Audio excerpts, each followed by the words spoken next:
Em nome do Pai, e do Filho, e do Espírito Santo. Amém. Evangelho de Jesus Cristo, segundo São Marcos. Glória a vós, Senhor. Naquele tempo, Jesus e seus discípulos chegaram a Betsaida. Algumas pessoas trouxeram-lhe um cego e pediram a Jesus que tocasse nele.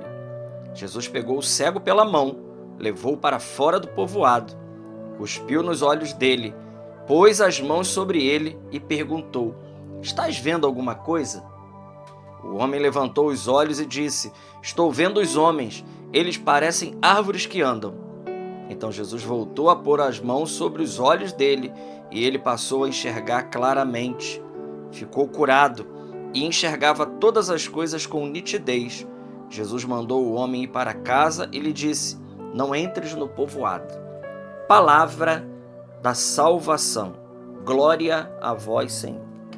Meus irmãos, nesta quarta-feira, dia 19, Evangelho de São Marcos, capítulo 8, versículo de 22 a 26, temos aqui esse maravilhoso texto que, quando a gente ler esse texto, se nós não prestarmos atenção, nós deixamos passar um detalhe muito importante diante desse texto.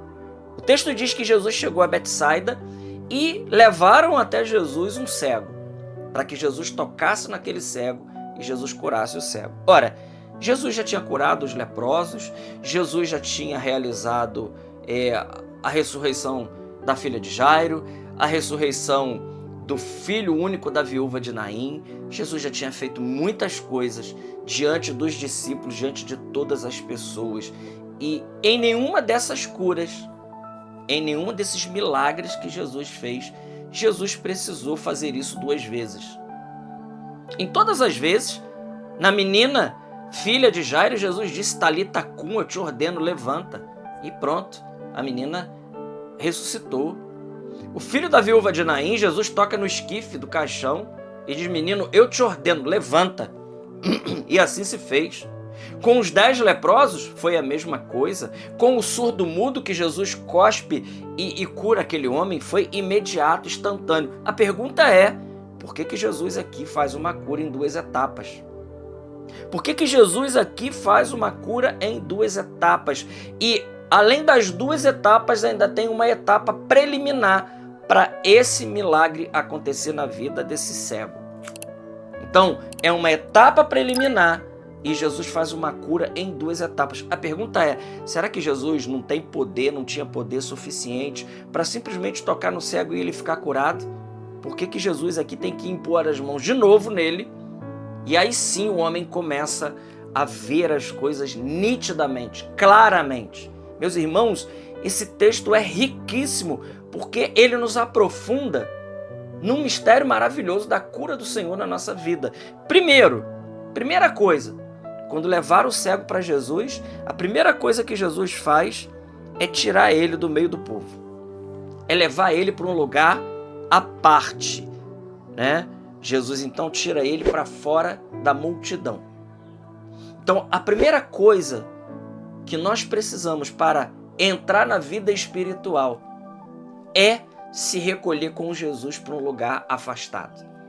Meu irmão, minha irmã, é impossível termos vida espiritual no meio do barulho, no meio da multidão. E esse barulho não é só um barulho físico, auditivo, não. É o barulho do mundo. É o barulho que está dentro de nós. Não, então não se trata só do barulho de fora, de sons e de... Não. É um barulho muito mais que tira a presença de Deus de nós.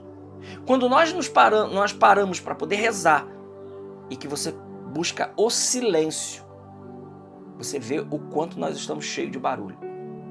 A nossa cabeça voa, fica para lá, para cá, para lá e para cá. E é uma dificuldade para a gente se recolher de verdade.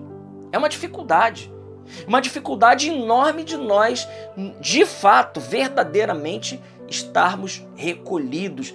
E é por isso, exatamente por isso, que a gente não consegue ouvir a Deus.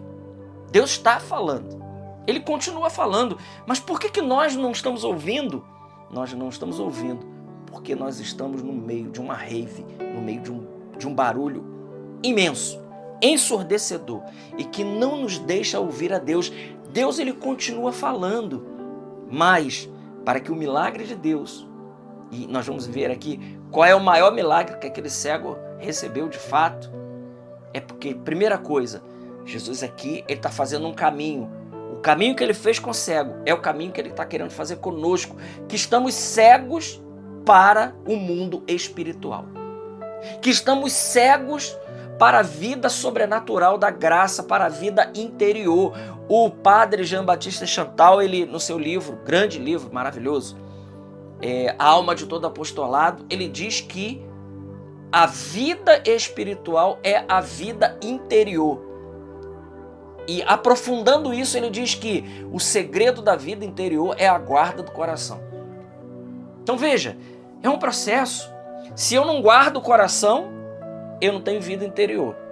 Se eu não tenho vida interior, eu não tenho vida de Deus, vida espiritual.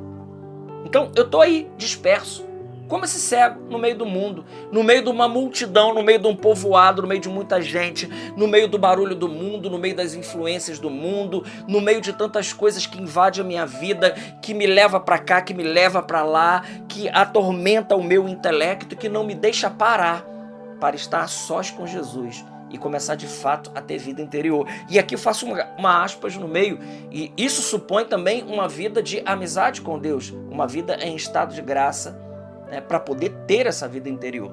Então, se eu não tenho a guarda do coração, se eu sou arrastado para todo lado, se tudo que o mundo está falando, se tudo que as pessoas estão falando, eu estou seguindo aquilo, eu estou como uma Marta agitada para lá e para cá, e eu fico aderindo a tudo aquilo que o mundo coloca como bom para a minha vida, então eu não estou guardando meu coração.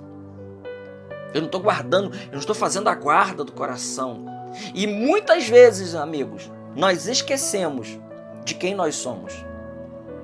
Esquecemos a nossa identidade de batizados, de filhos de Deus, e que nós não somos como o mundo. Não somos melhores, mas nós não somos como o mundo. Nós não procedemos como o mundo, nós não andamos como o mundo, nós não fazemos as coisas que o mundo faz, porque se nós queremos amizade com Deus, saiba, o Evangelho diz isso, saiba que a amizade com Deus é inimizade com o mundo. Então, são antagônicos. Não dá para ser amigo do mundo e ser amigo de Jesus. Se somos amigos de Jesus e estamos querendo viver a intimidade com Jesus, saiba que você será inimigo do mundo. É óbvio, evidente, é palavra de Deus. É palavra de Deus. Então veja, primeira coisa, Jesus leva esse homem para a intimidade. Leva para um colóquio entre Jesus e o cego. Depois, na sequência, Jesus então levantou os olhos e disse, Jesus então, ele cuspiu nos olhos dele, pôs as mãos e perguntou, você está vendo alguma coisa? E o homem diz, eu estou vendo os homens, eles estão andando como árvores. Então, primeiro estágio, Jesus aqui cura o homem fisicamente. O homem era cego, não enxergava nada. Então, o primeiro estágio dessa cura, Jesus aqui está curando o físico desse homem. Mas veja, o homem não consegue distinguir as coisas. Quando nós temos uma visão simplesmente natural, eu estou aqui, eu preciso de óculos para poder ler, principalmente, né? Tem uma quantidade de grau para ler. Eu preciso de óculos para poder ler, para poder enxergar, né? Eu necessito disso, mas essa é uma visão física. Essa é uma visão meramente física. Eu preciso dela realmente para poder fazer as minhas tarefas, andar, trabalhar, né? Caminhar, fazer todas as coisas. Mas essa é uma visão meramente física. Jesus aqui, no segundo momento, quando volta a tocar nesse homem, no segunda cura, no segundo momento aqui, Jesus está curando o espiritual desse homem. Jesus está dando para esse homem não mais agora somente uma visão física, porque veja, quando nós temos só a visão física, nós não conseguimos distinguir as coisas espiritualmente falando. Não conseguimos. Temos uma visão meramente, puramente natural. Segunda cura que Jesus faz nesse homem, Jesus dá a ele uma visão espiritual. Meu irmão, minha irmã, como isso é necessário para nós.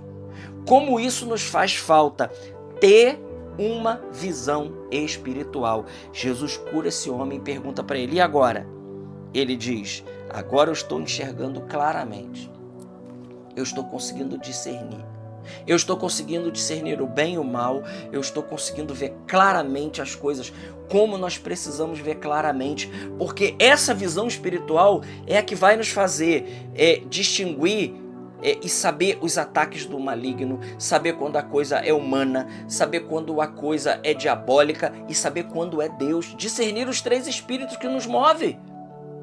Como nós precisamos dessa visão espiritual que Jesus realiza nesse cego. Por isso Jesus faz uma cura em 2 etapas, para mostrar para mim e para mostrar para você que muito mais do que dar uma visão física, que é importante, Jesus quer dar a visão espiritual para cada um de nós.